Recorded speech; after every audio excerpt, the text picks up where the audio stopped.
Oh, this is the URL to find all the links to the Gits and SVNs and all that, the srlabs.de. Should be the first article on the site.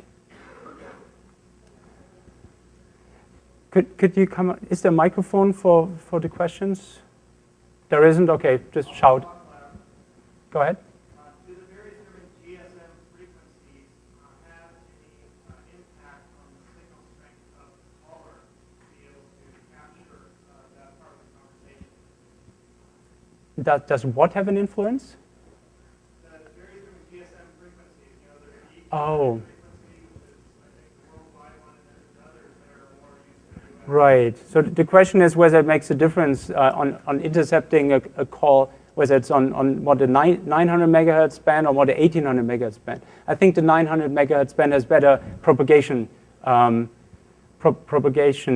characteristics. However, once the phone notices that it has better propagation, of course, it's going to tune down its sending power. So it should level out all the same, right?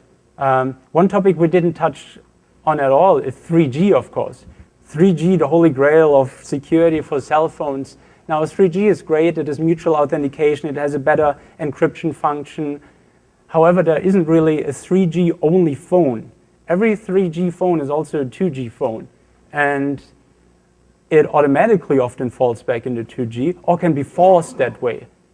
By just jamming the 3G frequencies, you make sure that your victim is talking over 2G. Right? So as long as 2G isn't going away, it's still the weakest link of the system. Now, 3G was never meant as a replacement for GSM. 4G will be. So 4G can replace both 2G and 3G, and then it'll be all good, well encrypted, patent-free, and so forth. But that's 5 to 10 years out. Go ahead. Data uses a different suite of encryption functions called GEA 1 and 2. They have not yet been disclosed. Let me just say so much.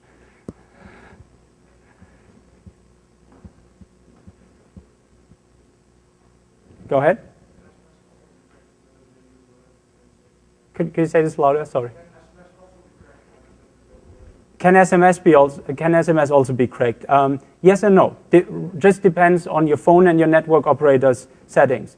To an old phone, SMS will be delivered through GSM. To newer phones, sometimes they will be pushed over GPRS, which is what nobody knows how well it's secured yet. Go ahead. Is there a way to test our networks without downloading terabytes worth of data? If you're serious about it, you can just send me the packets you extract, and I'll help you extract the keys. Sure, yeah. Most of this, though, the predictability, for instance, you can already test without cracking anything, right? So all the packets that were sent non-encrypted, these in the beginning, they too have the filling pattern. So given a USRP, suck down some beacon channels data, run the air probe tool on it, and either there's all these 2Bs running across or there aren't, right? That's the first strong indication whether they have done anything about it or not. Sure. In the back?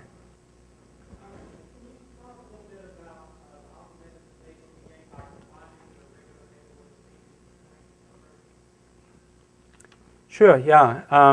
So the question is, what's to be gained by combining distinguished points with rainbow tables? Well, they're both cornerstones of a design space. The distinguished point tables will lead to tables with 0 collisions.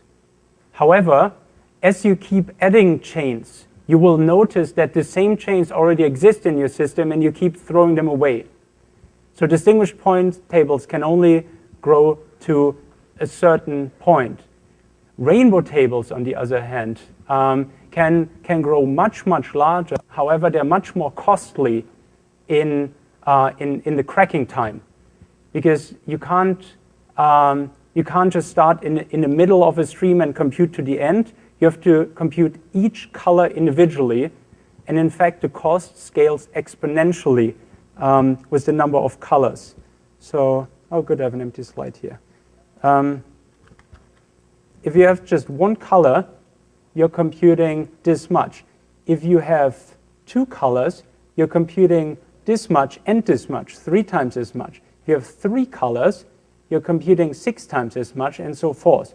So the cost of cracking grows exponentially with the number of colors, which is why you want to keep the number of colors limited. And this is exactly where the two meet. Rainbow tables is going to become extremely costly if you apply it till the end. Distinguished points, well, extremely costly in terms of cracking time. Distinguished point tables will be extremely costly in generation time. And if you want to keep both limited, you'll meet in the middle. Now there's an Excel sheet. I don't know. Did you guys get the white paper I wrote for this? It's like speaking notes. I'm linking to an Excel there. I should also link on the web page. The Excel has a huge model how to tweak the parameters, and if you change the key size, how much distinguished points and how much rainbow tables you should be using and all of that. Right? Cool. Any more questions?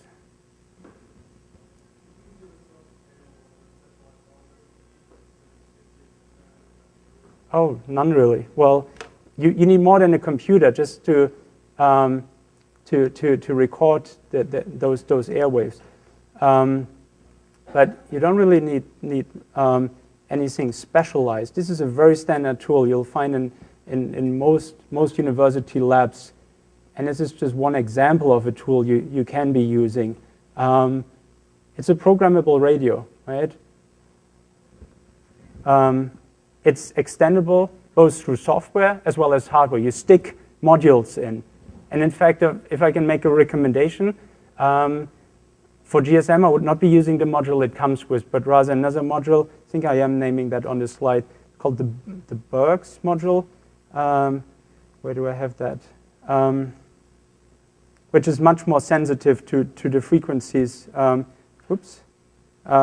trying to work on. So this board, in addition to the USRP, is a great starter setup to do really anything to GSM. Right. I think it's $1,000 the USRP, and then this board is maybe $750. Right. You need a second one if you want to do upstream and downstream. Yeah, but still, cheap. If you recall that the commercial crackers cost upwards of $500,000. Yeah. Any more questions?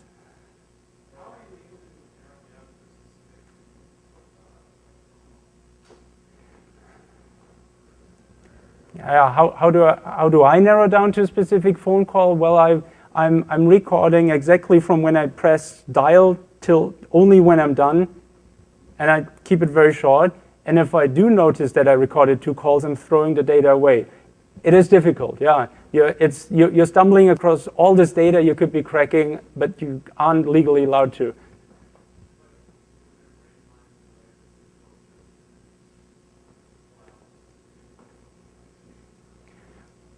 Oh, how do you identify the needle in the haystack? Yeah, that's a good question too. So the phones are addressed by an identifier called the IMSI. It stays the same across the lifetime of the SIM card. So it identifies the subscriber. However, the network will assign another identifier to an IMSI as soon as it connects to the network. So either you get lucky and you see this assignment, then you know the relation, or you do something like you're sending a silent text message to your victim.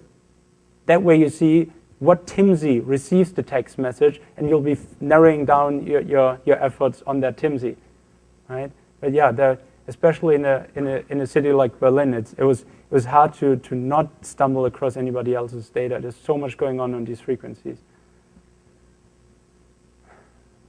Yeah. Any more questions?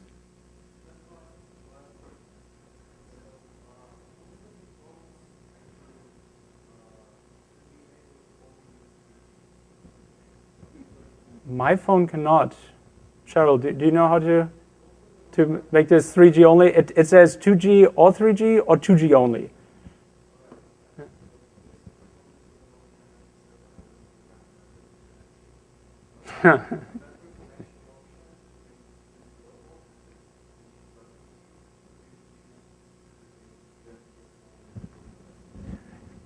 Sure. No, I like that solution. If I could do this to my phone, I probably would. However, I would find myself in a situation where there's no 3G service often, and I'll probably switch back, right? So yes, you can find a phone somewhere, say a Nokia phone, they can be switched to only 3G, and maybe keep that as a second phone, as your secure phone, but then in all the rural areas, you don't have service anymore. Yeah. Even right here, I don't have 3G service, right? GSM perhaps penetrates these walls better than 3G.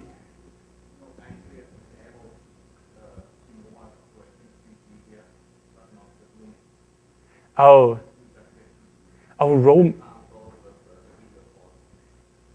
Okay, so Lucas is saying T-Mobile deactivated 3G for all the international customers that are at the same time ripped off on the roaming fees. That's very nice. Yeah. Since we're already talking about international aspects of this, one thing to note is that in a lot of countries, GSM does not use any encryption. About half of the user population of GSM, say in all of India and China, does not use any encryption to begin with. Now, there wasn't a tool out there to decrypt phone calls up until today, so I think script kiddies in those countries will go nuts. And of course, no randomization works there because the first assumption that they use a bad encryption function, that's already broken. They're not using any encryption function. You just record the data, convert it into a sound file, and listen in on it. Same with text messages and all of that. Now, in those countries, of course, mobile banking and all these new fancy mobile applications is taking off. So they're creating real incentives for real criminals to be attacking GSM phones while not having even the minimum standard of encryption. Right. Being shown a big 0 here, so thank you very much for your attention.